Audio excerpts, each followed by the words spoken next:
Hello and welcome to Raptors Today. Savanna Hamilton alongside Paul Jones, and Sherman Hamilton will be joining us later. Now the preseason is finally wrapped. The Raptors actually left on a high note, winning against Washington 113-108, which, you know, I always like carrying some good momentum into the season, of course, but some tough decisions are ahead of us. It's also FYI such a beautiful day outside. We got to make the most of these days. We don't know how many of these we have left, Savannah, so we will take advantage of them. Yes, definitely. Absolutely. Let's talk about the preseason, though. What was your biggest takeaway?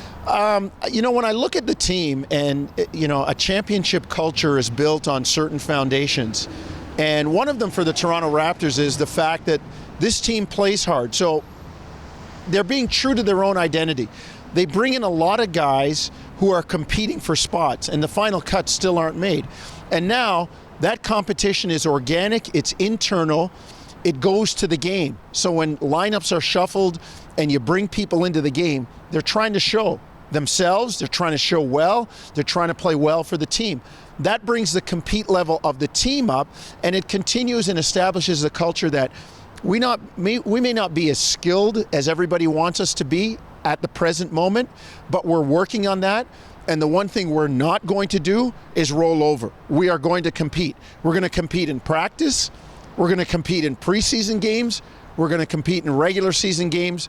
We are competing all the time. Absolutely. And you mentioned lineups, and, you know, the Raptors right now, they are not polished, as they would not be, as a lot of teams are not at this point in the season. Anyways, we also have a lot of new faces, young talent, and they really showcase them during the preseason. However, what really stood out to me was the flexibility of these lineups. We saw Nick Nurse play some small ball against the 76ers, but then also, you know, showcase the first game against the 76ers here at home, you know, just how great and flexible and long this lineup really could be if they want to go with a bit of a bigger play. You know, there's also a lot of competition, as you mentioned, particularly in that 4-5 spot, which is the opposite case of what happened last year, as we all know. So, you know, I'm looking forward to seeing what happens in terms of roster positions and where Nick Nurse is going to make some tough decisions, but we'll get to that in a bit. You know, Reggie Perry was one of the guys, unfortunately, that did not make the cut this year, but you go in to expand on him.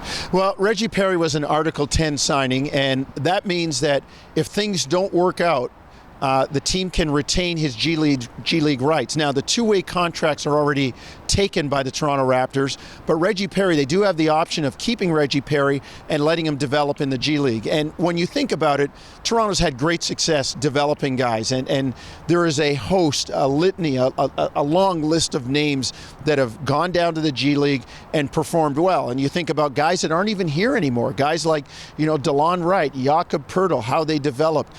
You know, you think of what Fred VanVleet has become, what Norman Powell, what Pascal Siakam. So there's potential for Reggie Perry to go down there. And then when you look at his game, he was more of an inside, or more comfortable closer to the basket. And with the flexibility that they want, Savanna, that you talked about, being able to play on the perimeter, he's got great size. He has some potential to do that. I think the G League would be a good place for him to try and develop that.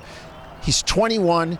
He's young. There's still lots of time. So, you know, I think the G League is a good spot for Reggie Perry if that's in the choice for him, his agent, and the team. Absolutely. And we also have to talk about Freddie Gillespie, because he's another guy that got waived this past week. And, you know, just because they might not be a fit for the Raptors at this particular moment doesn't mean that they're not a fit for somewhere else in the NBA. And, you know, Freddie Gillespie, like, he brought us so much energy last season when we really were lacking a solid big man in that position, in that role. And so he really, you know, gave his effort. He gave his time and energy and passion to the Raptors. You know, he had some fun moments with the team as well. But unfortunately for this year, I think with that level of competition being so strong in the 4-5 position, it was hard for him to carve out what exactly his role would be. He had glimpses, he had moments, but, you know, unfortunately the Raptors have to move on from him. But, you know, all is not quite lost. He does have some contract rights with Memphis in terms of G League possibilities, so we might be seeing more of him a little bit. Yeah, I mean, you know, he was in tough. When you think about Khem Birch and the way Khem Birch played at the end of last year with Freddie Gillespie, Chris Boucher, and then now you bring in Precious Achiuwa. Freddie was in tough, no question about that. I will say this, though, Savanna. he is a good teammate. Some team's going to pick him up. Somebody's going to pick him up, whether it be, you talked about his G League rights still being with Memphis and some challenges there, but somebody's going to pick him up, whether it's in the G League, whether it's on an NBA roster towards the back part of the roster, whether it's in Europe or somewhere else. And the one thing they will get is a guy who competes. Absolutely. They'll get a great teammate, and they'll get somebody that is not going to, upset the apple cart, is going to have his oar in the water and rowing in the right direction. And that's what Freddie Gillespie is. So we wish him all the best. And the universe works in funny ways. You just never know where he's going to end up. Absolutely. We're going to be hearing from head coach Nick Nurse on some tough roster decisions. Well, I think there's a lot to think about there, Doug, and a lot to, work through. I think that, we've talked about some of it already. What are we going to do with the point guard position? Are they going to, Goran and Freddie out there together? Obviously, they'll play alone, out there as well. Can we find a group that kind of becomes our second unit as well? And who's in that, and what kind of shape does that take? I think there's going to be some, mixing and matching here, Doug, early, what it looks like. And I think we'll probably be in experimental mode a little bit until we get it ironed out. I mean, we'll certainly try to make the best decisions we can each night, depending on who we're playing, to give ourselves the best chance. But I think there's a lot to learn yet. Yeah, I mean, I think so, Doug. I think the cohesion part's, big. I think that, what the lineup looks like, to make sure it's not, that there's matchups that are, that size wise we can be okay, or quickness wise, whatever it is. I think size wise factors in quickness. That's one thing. And then again, the cohesion of how the chemistry between certain guys appears to be building and things like that. I just don't have a lot of thoughts on that. I think there's some interchangeable pieces there. I don't know if Kem or Precious is going to be better with the starters, or if Precious or Kem's going to be better with maybe, a group of guys that isn't starting or whatever. That's one example. And I think you could probably throw that into about 3 positions. Yeah. Gary's been interesting this year. He's really playing hard, right? He had 10 deflections last night, and that is a bunch for one guy. And he's not really among what I would consider one of our lengthy guys that, the 6'8" and above crew that we've got 6 or 7 of, right? So he's playing really hard. He's really trying to do things right. He's still trying to learn some things, and we know he can score, right? He can score. So just continue to work with him. But his mindset's great, and I think his competitive nature is really, really high right now. Really, really like it. He's really coachable and really fun to be around. Well, I think you got to put some stock in it, and probably it's kind of what these games are for, especially this one for us on a back-to-back. It gives us a chance to do it, right? I think we've been unfortunate in the fact that we've had probably 4 rotational players out here to start the year. It's kind of given us a chance to look at another group of guys pretty thoroughly. And then these last part of last night and a lot of tonight, will be looking at the final roster spot guys. They should all get a good crack at it. And there's a lot to play for. I wouldn't sit here and say like tonight's performance is going to be solely what will judge who we're keeping and who we're not, but it's got to be a factor. Well, I think the biggest thing, Blake, is, you are looking at skill and you're looking at talent, you're looking at size. But, on top of that, probably first and foremost is, are they grasping, concepts, or if they're not quite yet, do we feel like they will, eventually, once they learn, a little bit, how to move and how we play and all that kind of stuff. Will they, you got to try to project some of that stuff out, because you're not getting a ton of, live game action to judge that on. So, and some of it'll be on hunch, man. You think, where do we need an extra, where do we maybe need an extra person, and if you were betting right now, you'd probably say the 4 spot, because we got 3 4s injured right now, ironically, right? 3 of our four men, they're all rotational players, are injured for a while yet, right? So might be a good place to start, but what happens when all three of those guys come back, right? So it's not easy.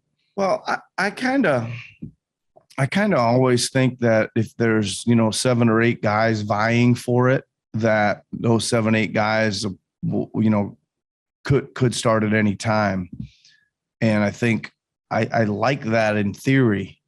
Doesn't ever seem to go that way for me, but I seem like every year I'm sitting there thinking, there's 8 guys that could start here this year, and I'm not sure which way it'll go. And we seem to find a starting lineup and stay with it. Guys obviously want to start, right? It's kind of a, it's a pretty big deal, and it's not easy to move once you switch and then you win a game and you don't want to switch or whatever. And there's all kinds of stuff going on there, but I like to try to remain flexible. Whether I'm going to be able to do it or not will remain to be seen, I guess. Break. We're going to head over to our colleague Sherman Hamilton for his preseason thoughts.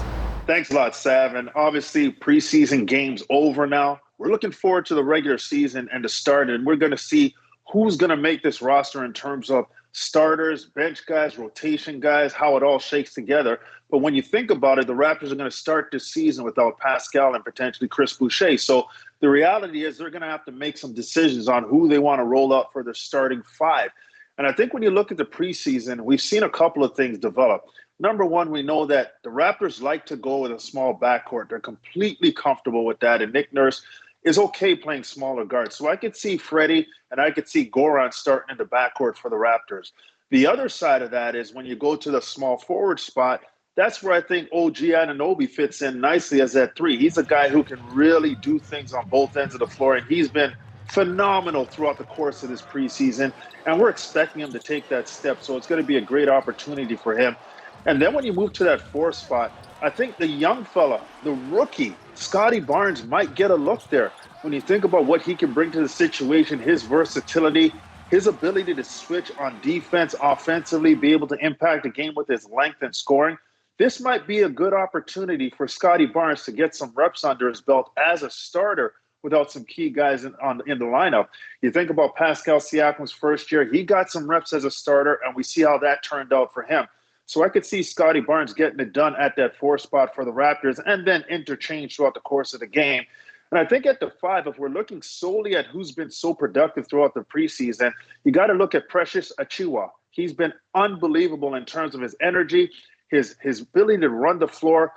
Offensively, I don't think everybody knew that he could do all the things that he could do. And it's been refreshing to see. But I think that he's got the ability to really have direct impact immediately when he hits the floor. He's a guy that doesn't need the ball all the time.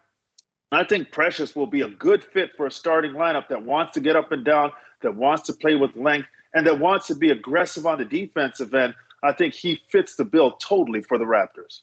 Months. Having a deep roster is something that's very beneficial. Drummond with the steal.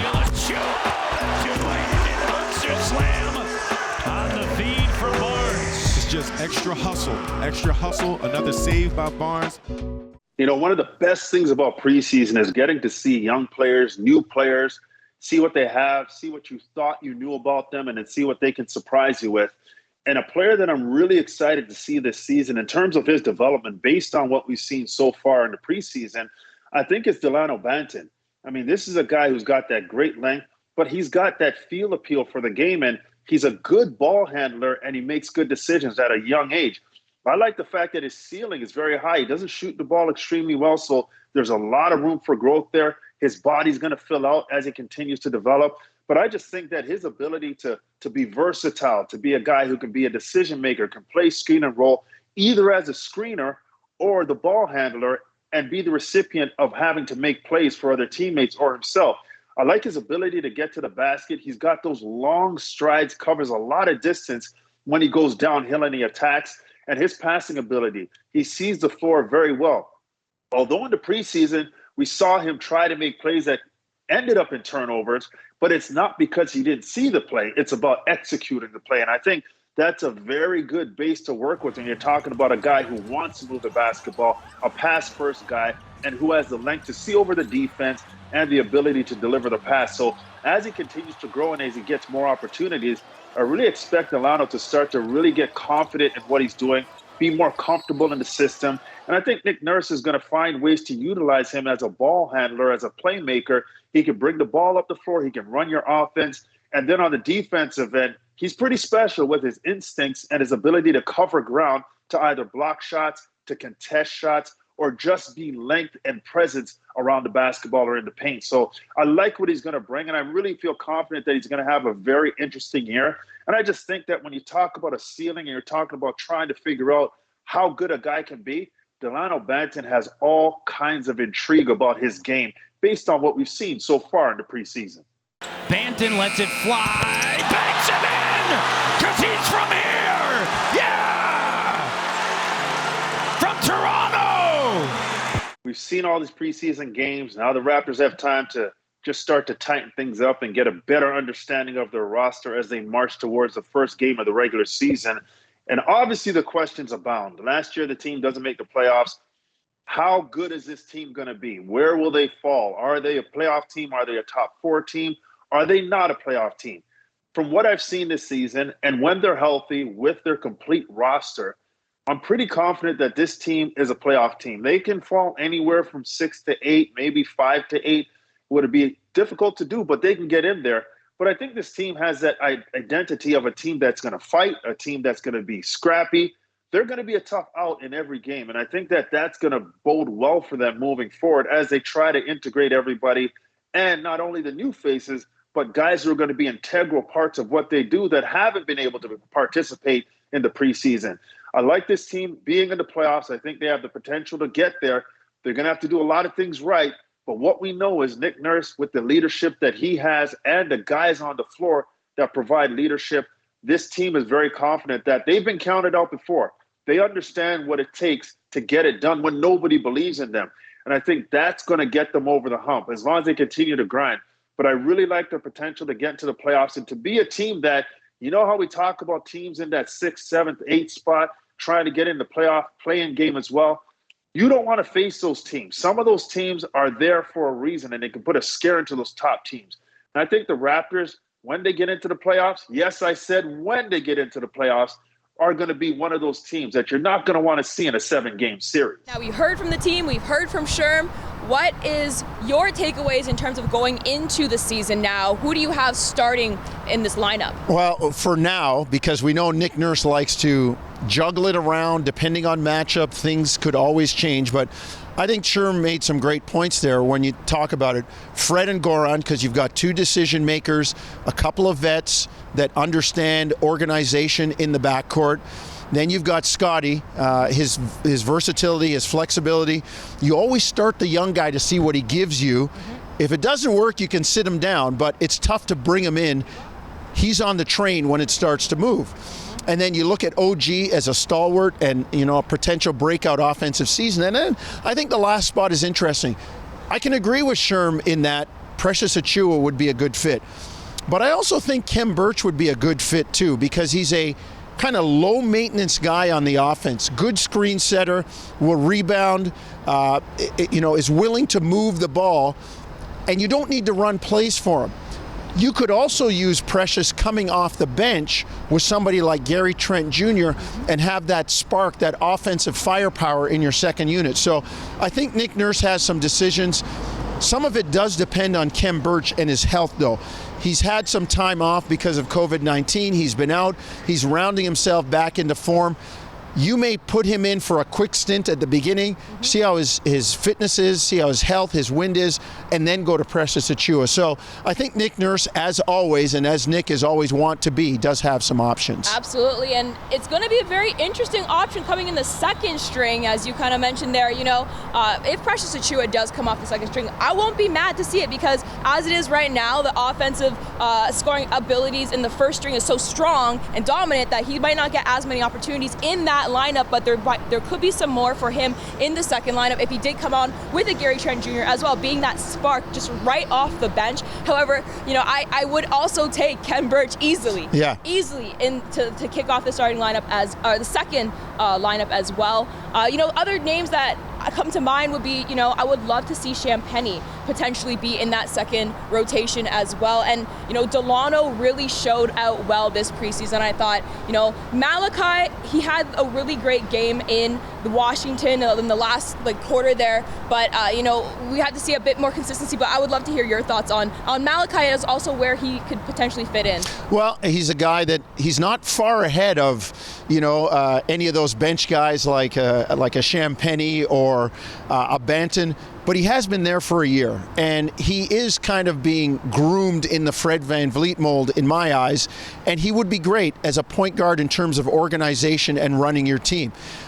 It keeps a smaller player on the floor. There's not quite the flexibility of 5 positionless, interchangeable guys, but again, he gives them organization, a guy who can run the team. So, Malachi could fit that role very well. And as you said, Savanna, Nick Nurse has a whole bunch of options. There's a lot of guys that he can put in there. Firepower, play defense, get stuff from your defense, live ball turnovers. So it'll be interesting to see. One thing I do know is there's going to be a lot of combinations, and this team is going to compete at both ends of the floor. Well, I will say this. Fortunately, we are not Nick Nurse, so we will not have to make these tough decisions, but we can watch it on October 20th at 7:30. You can catch the game on TSN. The arena is going to be packed with 20,000 people in the building. The Leafs had Jurassic Park, I guess, Maple Leaf Square Gardens open for them as well. But it's going to be a great atmosphere. I'm looking forward to it. Savanna, what I like is this team played away from home for an entire year. And we heard about it. They're playing in Tampa, and all the transplanted Northeasterners from the U.S. and Boston and New York and Maine and New Hampshire, they're all cheering for those teams. They're in the Raptors arena, but they're cheering for the Knicks or the Celtics or the Nets or people like that. This team is now home. You get a shot of confidence when you play well and that crowd gets behind you. And we both know, when somebody's confident, when a team is confident and they feel they can do it, they can overcome a lot. So it'll be great to have the fans back in the arena to help them out. Absolutely. Listen, thank you for watching another episode of Raptors Today from Ellie, Jake, Paul Jones, Sherman Hamilton. I'm Savanna. Wait. Oh. I got one more announcement. The birthday girl. We want to say a happy birthday to Savanna, our own Savanna Hamilton, celebrating. You get to my age and you celebrate anniversaries of 39. She's not even close to that yet, but Sav, happy birthday. Thank you so much, Paul. I mean it. Take care, guys.